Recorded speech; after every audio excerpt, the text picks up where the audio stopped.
прва конвенција на Сдруженијето на приватни стопанственици на Република Македонија.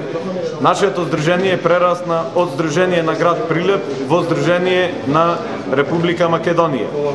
Ние тука треба да донесеме денеска едногласна одлука на ниво на Македонија за како ќе одиме понатаму со нашите барајна, и ако власта остани се уште глува на нашите барајна, ние сакаме да ги радикализираме протестите со блокади на регионалните патишта. Кои се конкретно вашите барајна? Нашите барајна се конкретно да се спроведува член 178 од Закона за казнена политика.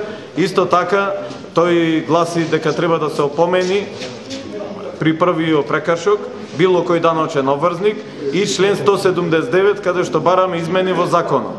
Тогаш тие не излагаат дека законот што го поднесе СДСМ бил против нас, но ние со СДСМ не се согласувавме за 300 евра, а со оваа власт не се согласуваме за 2700 евра.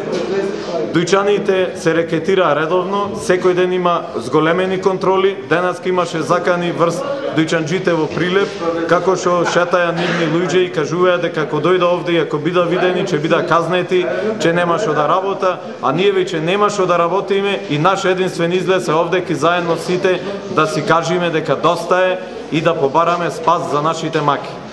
Доколку не се како ќе радикализирате? Доколку нашите барајна, доколку власта остани глува на нашите барајна, ние денеска сакам тука едногласно да донесеме одлука. Јас имам предлог за радикализација со блокада на патиштата, па тогаш и ние ќе бараме субвенција од власта како земјоделците, пошто и ние сме оштетени од оваа уништена економија и ќе мора и нас да не субвенционира за да преживееме.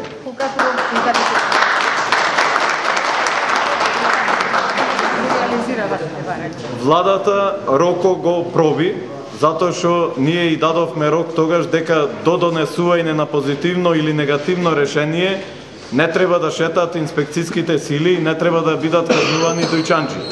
Тие, мимо сето тоа, прво не разделија, прво покушаја еден по еден да го заплашат народо и после си ја продолжија нивната дивизија и ги нападнаја сите дујчани редом и сите се казнети, али во овој момент јас мислам дека ние веќе почнува молко да прекинува рок.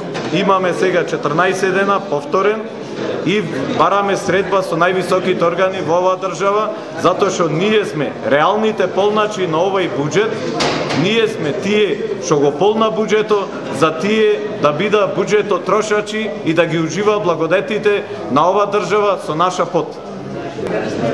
Собранието да покаже разбирање за член 179, односно намалување на казните како што предлагаат од Сдруженијето. Кој е вашиот став како политичка опозиција? Значи, пред неколку месеци, согласно програмата која што ја дадовме во 2011 година, предизборната програма, уште тогаш како политичка партија кажавме дека сме да, согласно законот за прекршоци, казните будат дупло намалени.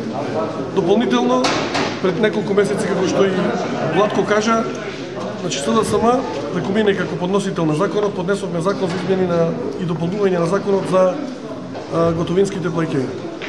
Факт е дека тогаш, мислам дека еден дел добар од Сдруженијето беше злоупотребен од страна на власта, ветувајќи им дека види тој закон, меѓутоа да не одам како форма предложен од СДСМ, предпоставувам заради инает, не заради друго, иако и тогаш како политичка партија немавме едногласен став и со нив. И ние тој закон го дадовме, кој што за разлика од овој постоечкиот закон, мислам дека е за едно 10 до 100 пати подобро. За жал, власта, нашиот закон тогаш, 2 месеци од кога беше поднесен, отврли, а нивниот закон, кој што ми се чини дека во јули месец, ако не се лажам, јуни месец беше даден во собранието, каде што се имаат и архивски броеви дека е примено во собранието, од страна на влијачката партија не се подпиша, бидејќи инсистирањето на дујчанџиите беше влијачките партии да го подпишат. Ние како партија можеме да го подпишеме, меѓутоа ќе се преточеше во наш закон. За жал, влијачките партии до ден денеска поминеа 7-8 месеци, АБЕР нема да подпише едно такво решение со кој што ќе се дебатира во собранието. За жал, од тога се малку изменети околностите, опозицијата не учествува во работата на собранието, така да не знам дали ќе може да власта изнајде сама слух да овакво законско решение кое што е во интерес за сите, не само за овие луѓе кои што се тука, туку за целата македонска економија и македонскиот стандард кој што од ден на ден станува се полош и полош, едно леснување.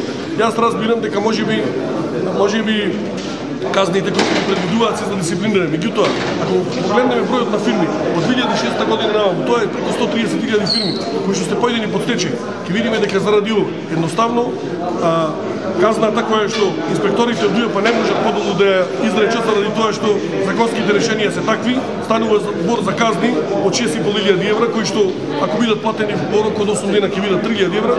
Замислете дали некој е свесен колкава казна за 50 или 100 денари доколку не се согласува прометот, било да некој плати 200.000 денари само по тој основа.